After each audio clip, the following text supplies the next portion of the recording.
Të nderuar dëgjues të programit të Drejt për Drejt, Mirëmëngjes Shkodër. Si çdo ditë, përshëndetemi miqësisht. Dhe urimi i përbashkët i të gjithë ditëve është të kemi një ditë të mbar. Ka shumë domethënie. U auguroj me gjithë shpirt këtë dhe në çdo hap që të merrni dëshirojmë që të kemi mirësi në shpirt. Kur flasim për ditët e shënuara, gjithmonë mendojmë për mesazhet që ato japin, por edhe për diçka më të gjerë që duhet të shpërndajnë në të gjithë ditët e vitit. Dje ishte dita ndërkombëtare e muzeve. Një ditë që synon ndërgjegjësimin e shoqërisë për vlerat e historisë dhe të shumë çkaje që paraqitet në muze.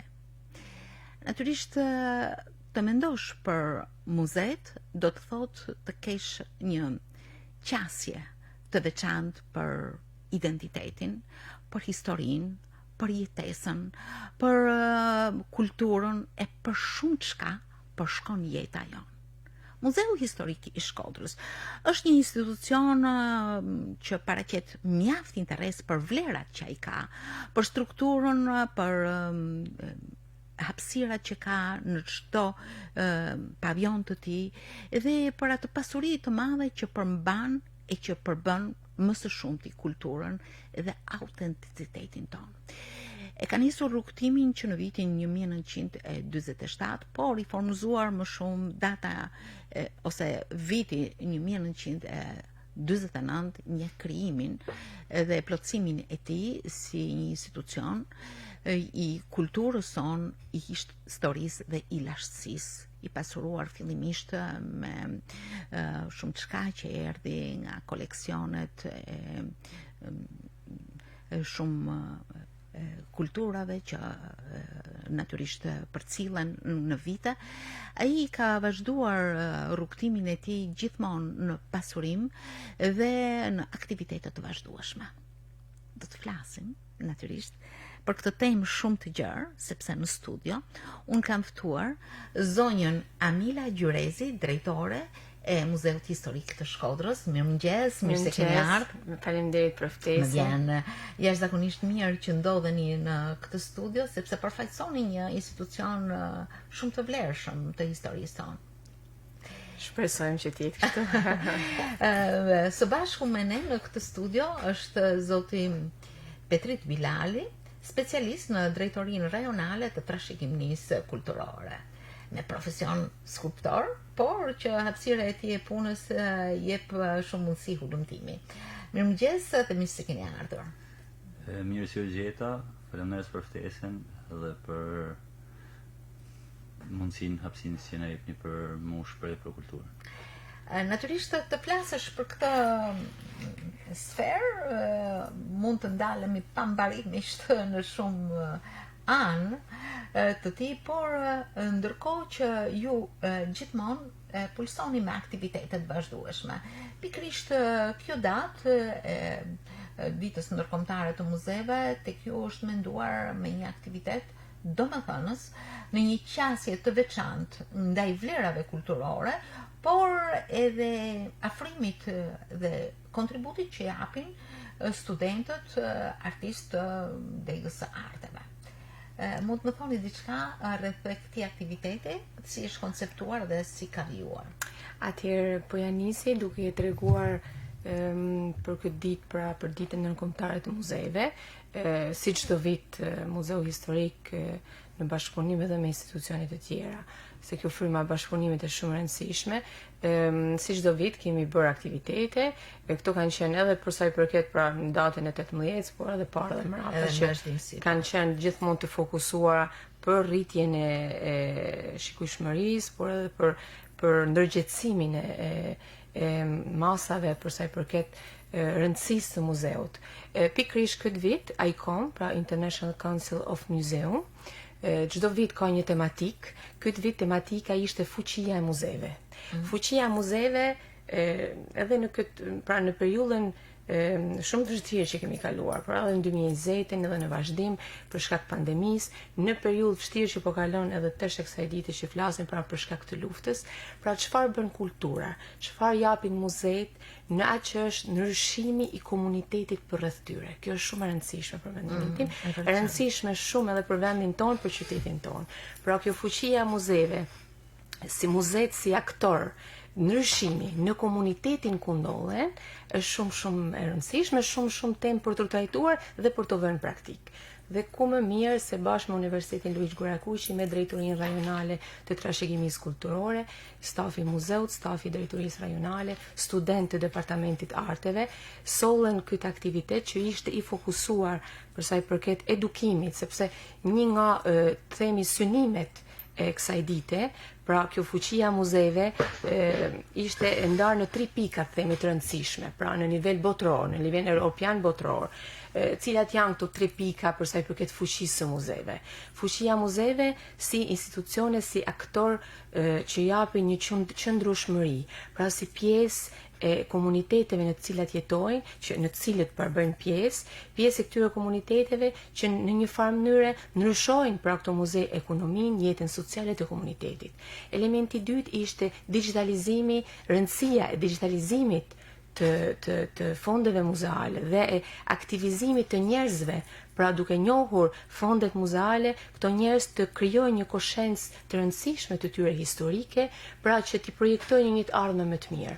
Dhe elementi i tretë, ai element që ne përzgjodhem dhe thelluam më shumë, ishte edukimi i brezave, pra një ndërtim i komunitetit dhe i brezave të rinj ndërmjet pra duke përdorur edukimin, duke përdorur punëtorik në këtë rast muzeale dhe duke qenë këto 3 pjesë jo vetëm e aktivitetit, po pjesë e disa pra elementeve dhe trajtimit të disa elementeve arkitektonike, arkeologjike të muzeut historik. Pra u bën pjesë në ata ditë e stafit të muzeut historik. Kjo është shumë e rëndësishme. Nga ana teknike, Petriti mund të fokusohet dhe mund të trajtojnë pra gjithë këto hapa të rëndësishëm të këtij aktiviteti për sa i përket anës teknike. është interes të dim si janë motivuar pikërisht këto student për të qenë në këtë qasje të afërt me këtë vështrim sa historik, aq artistik, aq domethënës në treguesit e kulturës që paraqesin shumë çka atyre ku ju i jeni drejtuar. Atëherë, drejtoria jonë, ose si quhet tradicionalisht Monumentet e Kulturës, është e fokusuar te një ndër fokuset është nisma e edukimit përmes kulturës. Dhe këtë nisëm që është e lançuar nga Ministria e Kulturës, ne mundona me implementuar në nivele të ndryshme të arsimore, që nga shkollat mëndvjeçare deri te universiteti. Në bazë disa marrëveshjeve që kena me universitetin dhe me muzeun me muzeet të qytetit, specifikisht me muzeun Osokuka, sepse tradita e bashkëpunimit me muzeun Osokuka është e vazhdueshme dhe mjaft e hershme. Ne menduam që një grup të studentëve të praktikës profesionale të Universitetit Luiç Gurakuqi të vitit 3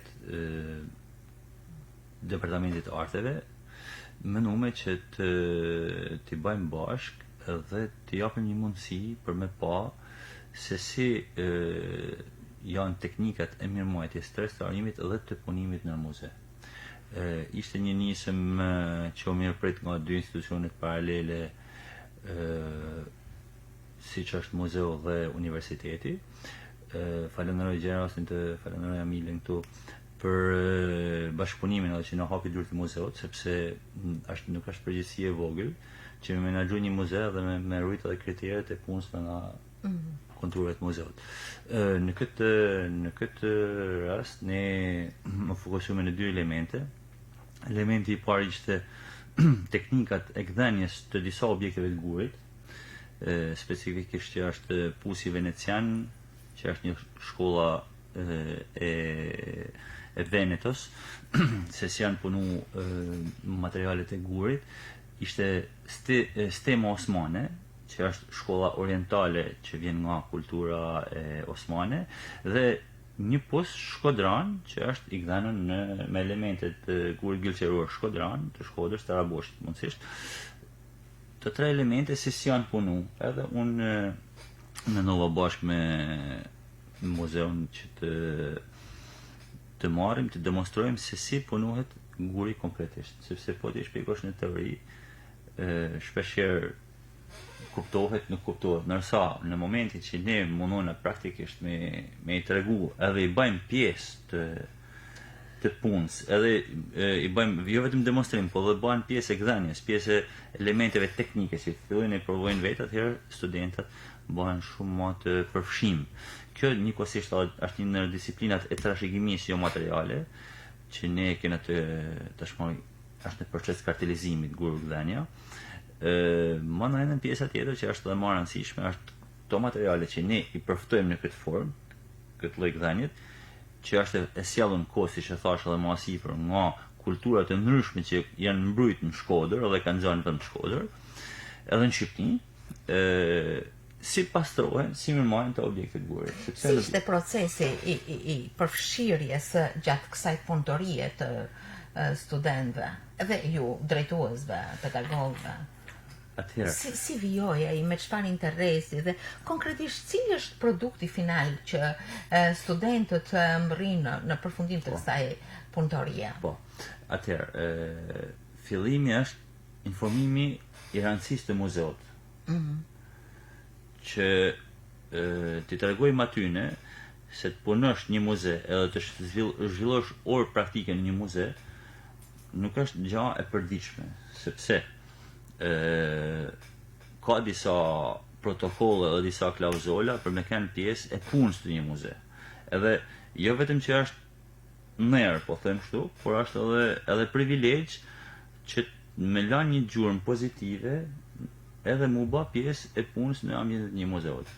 Kjo vlen edhe për gjithë ata që na dëgjojnë, që me kuptu se ka shumë klauzola, ka shumë përgjegjësi për me vu, si me thonë, dorë edhe me vu një gur sa të vogël me kanë në muzealizim, në rujtjen e muzeve, në mirëmbajtjen, edhe në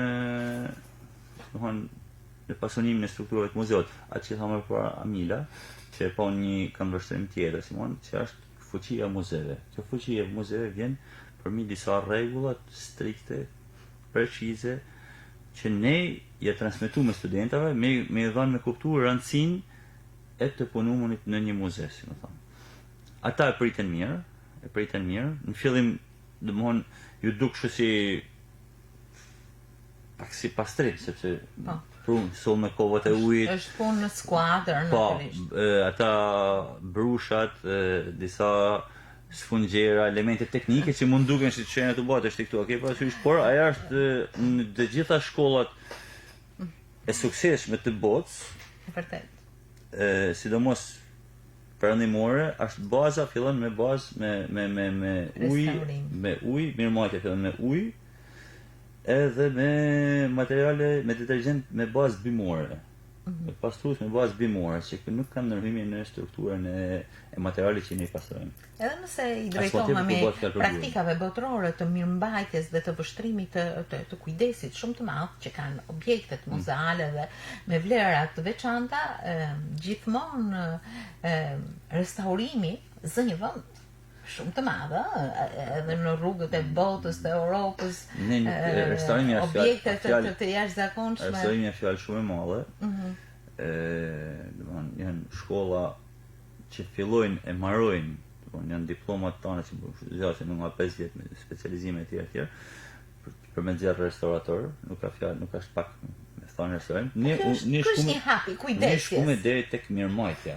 Si më thonë, ndoshta etapën tjetër, një etapë tjetër mund ta, edhe kjo etapë po mund mjaft mirë, edhe jam shumë i lumtur, që rastin të falenderoj edhe muzeun, profesionistin e muzeut Amilën, edhe universitetin që na pruni studentat, dhe realisht disa prej tyre ishin shumë disponibil, u përfshin.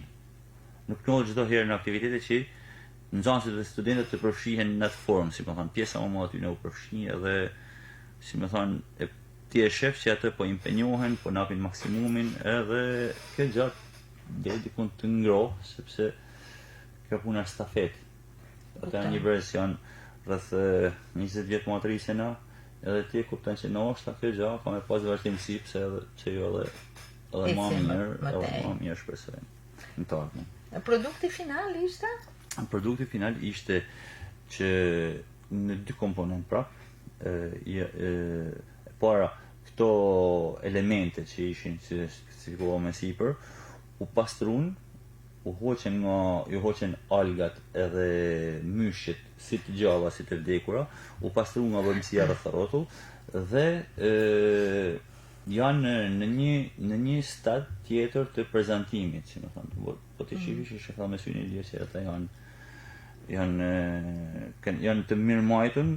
Ka një pamje më të drejt për drejt, më bio, po i themi. E dyta, feedbacku që morën studentët e praktikës, që ata tashmë disa prej tyre fillon të thonë në qelloj disa diskutime si a ka një vazhdimsi ky lloj studimi bën pas, a ka një shkollë, a ka një është frymëzim për një qasje më të afërt.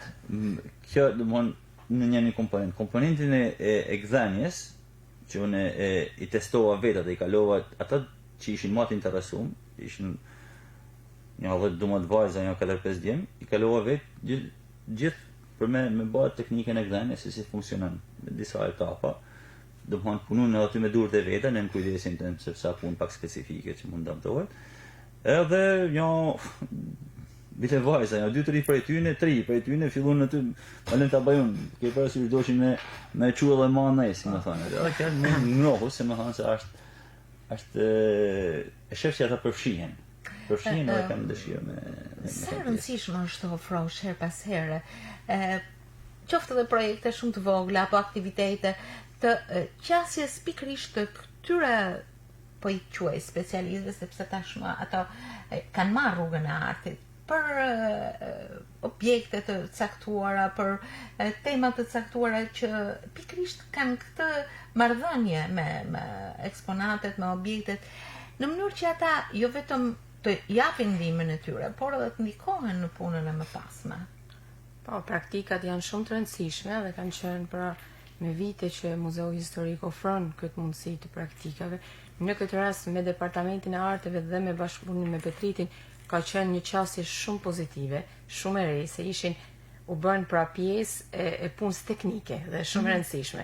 Pra duke bërë këtë punë teknike mund të themi që e shijojnë shumë më shumë muzeun dhe punën që bëjnë, se shpesh praktikat e tjera kanë qenë vetëm nga ana teorike. Pra bashkëpunimi që kemi i vazhdueshëm me universitetin dhe me drejtorinë rajonale, praktikat mësimore që mund të jenë të fokusuara pra te departamenti ekonomikut, për shembull, i fakultetit të ekonomikut, ose fakulteti i gjeografisë e tjerë, pra për guida turistike, por gjithmonë nga ana teorike, nga ana praktike, kjo është ndërherë mund të themi që rezultati ka qenë shumë pozitiv dhe më funksional për sa i përket përgatitjes, pra realizimit dhe kuptimit të praktikave nga ana studentëve. Mund të themi që është edhe veprimtaritë ju i keni të gjithë vitshme, për gjatë gjithë vitit, në afrimin e shumë anëve që vetë muzeu e ushqen komunitetin të rinj, të vizitorët e shumë, sepse ka një strukturë shumë interesante, të bukur, që përmbledh në një farë mënyre historinë, lashtësinë tonë, etnografinë, kulturën, mënyrën e jetesës apo jo. Po. Atëherë duhet të them diçka të rëndësishme, Merita, për sa i përket edhe vlerave, por Muzeu Historik Shkodër, në fund ne themi Muzeu shpesh Osokuka i ka mbetë, se vetë banesa është në shtëpinë e banesës Osokuka, nga këto banesa shkodrane për që do t'i jepet emërtimi. Por të themi fundet janë shumë pasura dhe kjo pra një institucion, pra një aktor i rëndësishëm lokal që është bazuar gjithmonë mbi vlera demokratike. Pra unë duhet të them diçka që muzeu nuk i shërben asku, pra nuk i shërben një politike të caktuar atje, i shërben njerëzve. Pra muzeu është i komunitetit, muzeu është i Shkodrës, është i Shqipërisë, është i gjithë Ballkanit, i shërben mund të themi nërthojza, por të themi drejtën është komuniteti lokal që cili duhet i shërbejë më ndjen shumë. shumë. Që ndjen. Pak ditë më parë ka ardhur bëj një shembull, kemi shumë shembuj, gjithë grupi i shtëpisë fëmijës për shembull. Fëmijë që mund të kenë me fjalë edhe probleme, fëmijë që kanë kaluar dhe kjo ardhja në muzej për mendimin tim është një nga momentet më të bukura, pra ndoshta fëmijë që nuk kanë qenë, fëmijë të tjerë që kanë qenë, pra muzeu të jetë i prekshëm dhe muzeu të shërbej. Pra institucioni muzej duhet të shërbej komunitetit. Është në funksion të komunitetit. Kjo është e rëndësishme. Edhe kjo është e vërtetë, ne gjithmonë në hershmërinë tonë, sepse gjithmonë në hershmëri, në fëmijëri, ndoshta ajo është periudha që të mbetet më shumë. Kujtojmë gjithmonë vizitat në muze, kujtojmë dhe këto janë të pashlyeshme. Ndërkohë që pikërisht pavionet e shumta, nëse i quani vazhdimisht kështu apo jo, kanë historinë e tyre, kanë interesin e tyre. Këto mendoj që janë ekzistuese, por kanë elemente të shtuara her pas here. Her pas here. Themi fondet janë shumë të pasura, ambientet ekspozitive i dim të banesës, pra nuk mund të ofrojnë më shumë se aq ambiente ekspozitive. Jemi munduar që Pinakoteka Prosh pra të bëjnë ekspozita të vazhdueshme, që të kemi mundësi të ekspozojmë pjesë të fondeve që nganjëherë nuk janë të vizibël, nuk janë të aksesueshëm.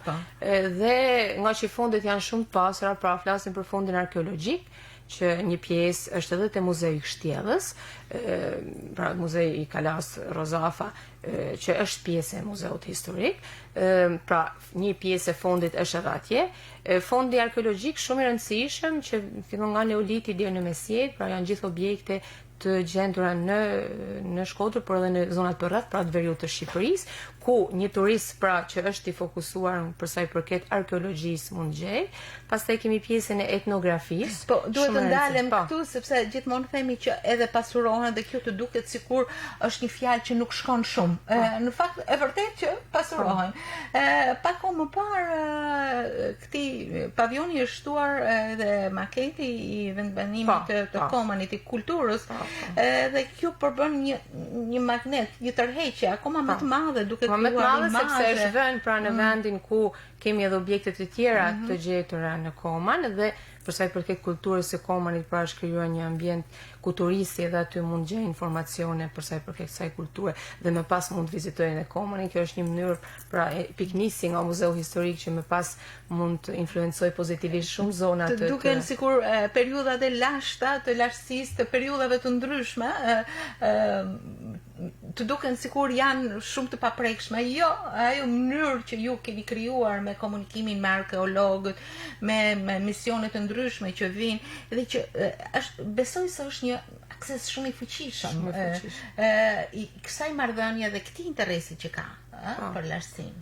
Patjetër është, pra mund të themi që edhe pse objektet në jo të gjitha janë të ekspozuara, se kemi objektet arkeologjisë që nuk janë të ekspozuara, ekspozohen ndoshta në periudha kohore të ndryshme, por salla poshtë, pra salla arkeologjike ekspozon gati një pjesë të mirë pra të fondit arkeologjik.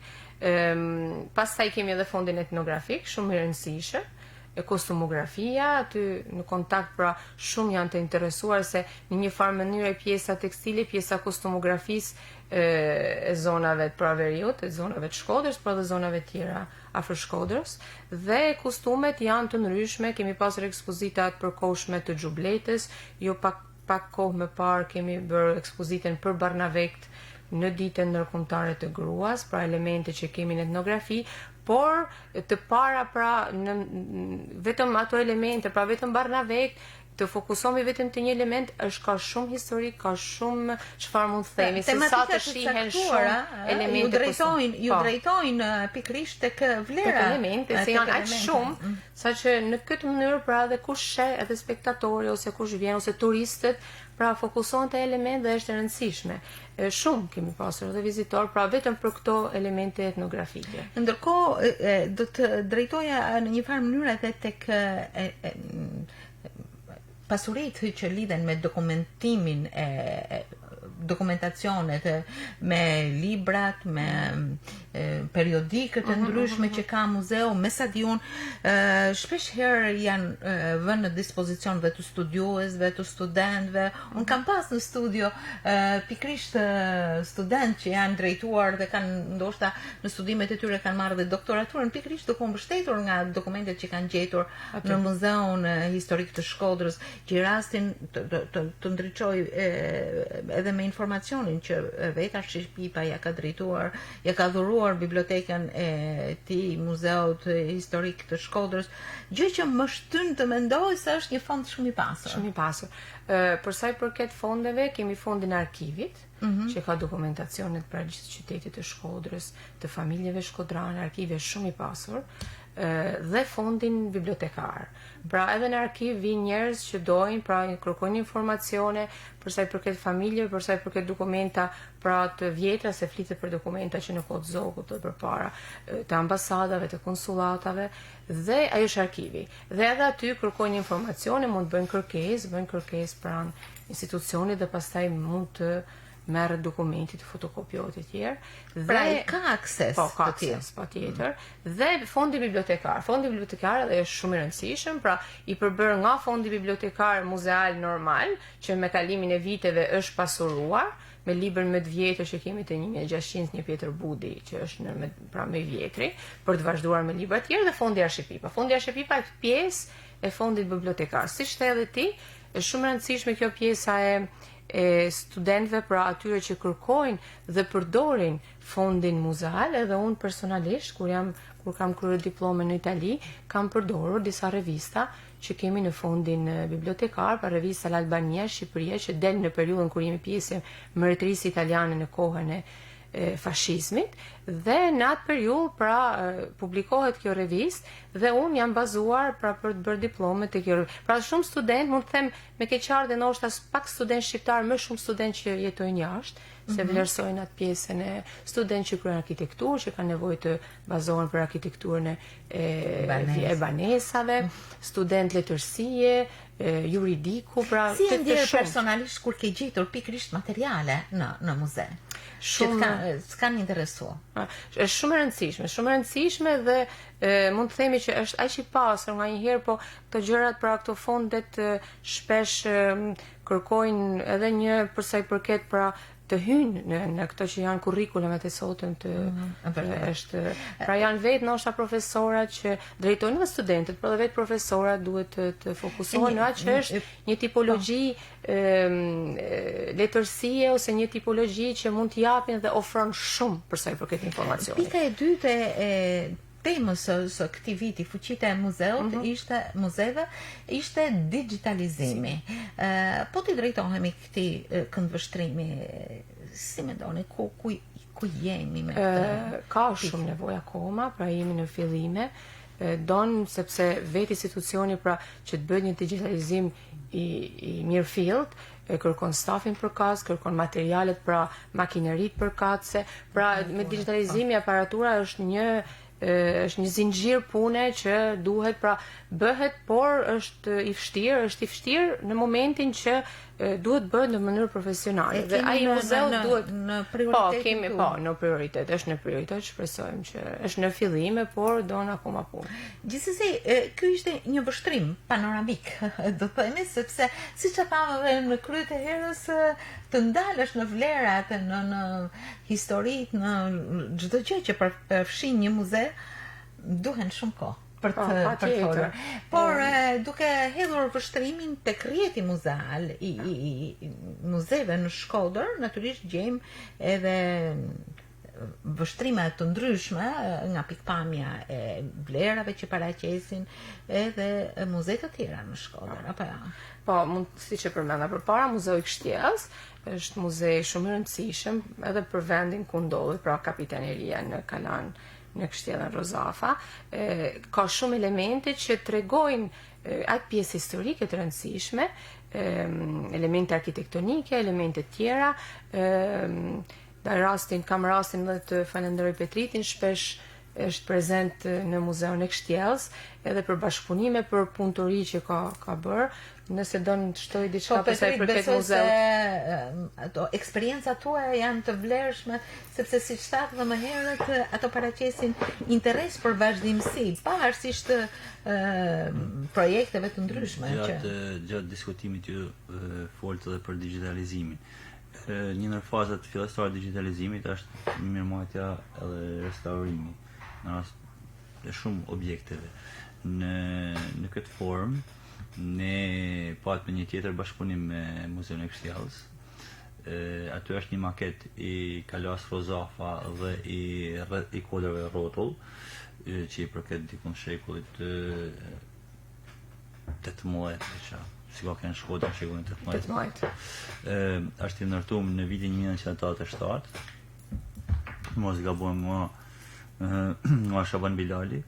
Dhe ma vonë profesor Robin Mandia ka bërë një mirëmarrje para 15 vjetëve. Janë objekte që kanë nevojë gjithmonë me u marrë në mikqyrje, sepse ambientet e muzeut vetë kanë ata plunat e vetë, koha. Rivitalizimi gjithmonë është pjesë një procesi të vazhdueshëm. Me u marrë me mirëmarrjet, po duhen edhe dur të kujdesshme, duhen edhe i farë jo vetëm dur të kujdesshme, po duhet edhe njerëz që e njohin pak problemin. Në këtë rast ne shfrytzuam për rastin e bashkëpunimit me po këtë grup, po ishte para etapës 18 majit. Ishte një projekt që e ideume në bashkëpunim të tre institucione që thamë më parë me Muzeun e Universitetin, dhe filluam me bë një pastrim mirëmarrje të objektit. Aty ka dhe 2-3 gjëra që do të restaurohen, të kenë allëqijet, është në momentet caktuar, tërmete etj. Është damtuar, ka pas disa plasaritje, disa elemente që duhet me u plotësu teknikisht, me bë një në fund mas pastrimit, mas plotësimit të elementet të allëqisë, do të një integrim piktorik si mas teknikave që janë përdorur gjatë në atë kohë, si bëj skal para dikun para 30 sa i vjen, afër 40 vjet që është ndërtu, dhe duhet kena marru etapën e parë që nuk ka lidhje me temën e sotme, ka lidhje por me projektin që bëjmë për 18 maj, por ne do ta zgjenojmë atë, si nisëm do ta zgjenojmë në qershor. Kena rënë dakord kështu edhe me Amilën edhe me universitetin, me na pru studentë edhe në 2 etapa tjera që të mësojnë edhe disa elemente tjera të muzealizimit që janë shumë të rëndësishme. Në këtë prizëm mendoj që është një punë e vlefshme që duhet ta afrojmë dhe ta fusim në traditën, jo vetëm të bashkëpunimit, se tradita e bashkëpunimit është tashmë mendoj që është një përfitim i shumëanshëm. Por edhe te pjesa e punëtorive që vetë studentët ose nxënësit aq sa kanë backgroundin e tyre, të kenë mundësi për me kuptu problemin, sepse bëhet fjalë për grupe nxënësish edhe studentash rreth 30 vjet, edhe ata atë eksperiencën e tyre të bukur e përhapin edhe me studentë të tjerë, edhe me nxënësit të tjerë. Edhe në këtë formë rritet edhe sensibiliteti karshive muzeve, rritet edhe ajo jo vetëm njohja, por edhe edhe dashnia në mes e komuniteteve, që tha Mila përpara, ata komunitetet rrotull fillojnë e dojnë edhe më shumë muzeun, sepse e shohin se çfarë problematika ka, e shohin sa shumë kujdes duhet për me mirëmarrje, e shohin se sa shumë punë ka ajo punë, edhe atëherë kjo gjë përhapet, si më thonë, përhapet edhe si puna valve, që sa më shumë ta kuptojnë, aq më shumë kanë me lidh vlerën. Sa më shumë njerëzit të hyjnë në muze, qoftë ato specialist apo vizitor, kanë një ndjesi më të afërt me shumë shka që paraqitet aty në radhë të parë me dashurinë e atyre vlerave unike dhe autenticitetin që ka të bëjë me gjithmonë me vetëdijen tonë. Në fakt, për të plotësuar rrjetin e muzeve, Muzeu i Kujtesës shumë i rëndësishëm, për sa i përket gjithë viteve të diktaturës, pra personave që janë që në atë ambient, pra në ishdegën e Shumë i vizitueshëm, shumë i vizitueshëm, edhe nga grupe do një nivel turizmi, pra të fokus që ndoshta edhe e njeh aty, pra nga vendet e perëndimore e tjerë, nga vendet e linjes, pra ato që e kanë kaluar pak a shumë këtë diktaturë, sepse diktatura jonë ka qenë një më të e veçantë. Me të veçantat, por të themi drejtën, edhe njerëz që nuk kanë qenë kurrë dhe nuk e njohin pra atë realitet, është i vizitueshëm edhe nga ata. Mund të themi që fokusojmë dhe drejtojmë shumë grupe studentësh, se është e mira pra që këto brezat e rinj të vinë të njohin që është. Edhe kjo është një mungesë ndoshta përsëris edhe për sa i përket kurrikulumit shkollor, diçka tjetër për të thënë, pra shpresoj që ajo periudhë historike të hyjë sa më shumë në kurrikula shkollor, që të rinjt të vinë pra në kontakt dhe për sa i përket asaj periudhe dhe të njohjes pra të asaj që mungon për mendimin tim. Brezat e rinj dinë keni një strategji tuaj të qasjes së vizitorëve, qoftë vendas apo të huaj. Jemi edhe një periudhë të lëvizjes së turistëve. Si keni ndërtuar pikërisht këtë marrëdhënie me grupe të ndryshme apo me aktivitete të ndryshme që u zhvillojnë? Ka një tot vizit, pra çdo vit mbajmë vjetor është e numri i turistëve, se sa ka qenë në vitin e kaluar, sa parashikohet tjetë, se akoma shpresojmë që këtë vit, edhe pse përmenda për shkak të luftës, pra prap këto shoqëritë dhe agjenci turistike. Ne na duken disi objekte që janë aty, por janë objekte shumë të rëndësishme. Turistët, një ndër pikat e vizitueshme janë muzet. Turizmi kulturor. Turizmi kulturor dhe është ekonomia e një qyteti, ekonomia e një vendi, pra turizmi është e Shqipërisë dhe Shkodrës, pra duhet shpresojmë që të përmirësohet, të arrijmë më shumë në mund themi që Kalaja Rozafar si është qendër vinë sepse është të themi pjesë e jashtë. Pastaj fokusohen edhe në muzejt, në pjesë tjera të qytetit, pak a shumë nga një herë bëjmë edhe si japim informacion edhe ne si muzej, se shpesh vinë turist, se grupet turistike janë diçka tjetër, se janë të dërguara nga ndryshme, pikërisht këto pikat e vizitorëve. Jetë shkrimi i një qytetit. Jetë shkrimi i një qytetit. Me Petritin jemi dakord se na bashkon edhe fëminia, po edhe kjo kultura italiane që kena, kjo dashuri për artin dhe për të bukurën. Gjithsesi kjo qasje, kjo përgjegjësi dhe vërtet këto ditë të shënuara, dita ndërkombëtare e muzejeve apo ditë të tjera që dita monumenteve ka qenë me 18 prill, janë vërtet ditë të rëndësishme, të cilat japin mesazhet e tyre të fuqishme, por dhe i drejtohen në vëmendje komunitetit e më gjanë të rëndësisë që kanë pikërisht këto ditë përgjatë veprimtarisë të gjithë ditëve të vitit. Dhe ndoshta kjo ngarkon me shumë përgjegjësi dhe me realizimin e mjaft projekteve, por edhe një strategji e shumë të mirë në këndvështrimin më të plotë të marrëdhënies që njerëzit kanë. Unë dëshiroj t'ju falenderoj shumë për këtë bisedë, shumë të bukur, konkrete, që kishte natyrisht treguesit e vet, por që në vetdijen tonë besoj se bashkohen edhe me ato që na ndjekin, tregon shumë çka dhe duhet të tregojnë gjithmonë më shumë. Ju falenderoj shumë. Faleminderit. Dhe ju uroj mbarësi pikërisht në këtë punë shumë të rëndësishme që ju bëni çdo ditë. Faleminderit shumë.